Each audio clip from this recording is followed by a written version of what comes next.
I am the Tofu Golem. Please enjoy the video. You start by ensuring Motion Bro is installed and accessible in After Effects. Open AE, then go to Window Extensions and launch Motion Bro. If it's missing, install via Extension Manager and restart AE.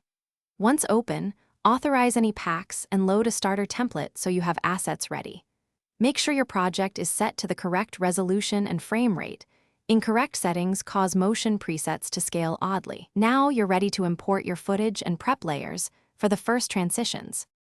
Next, select the layer or composition you want to affect and browse Motion Bro's categories: Transitions, Titles, Effects. Drag a preset onto the timeline. Motion Bro applies a pre-built animation and usually a controller null. Once applied, use the controller and AE keyframes to shift start/end timing and ease for smooth motion. Open the Preset Settings panel to customize colors, scale, blur, and motion direction so the animation matches your scene. If you need variations, duplicate the preset and alter parameters for consistent but varied edits.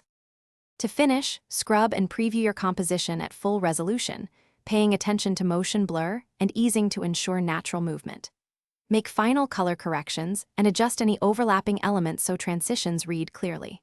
For heavy comps, pre-render or use proxies to avoid long export times. If something goes wrong, animations glitching or wrong anchors, reset the preset and reapply it, confirm layer order and parent links, and check composition scale. Those fixes solve most problems. Finally, export with your usual settings and review the final file for artifacts. Thanks for watching. Consider subscribing if we helped you today.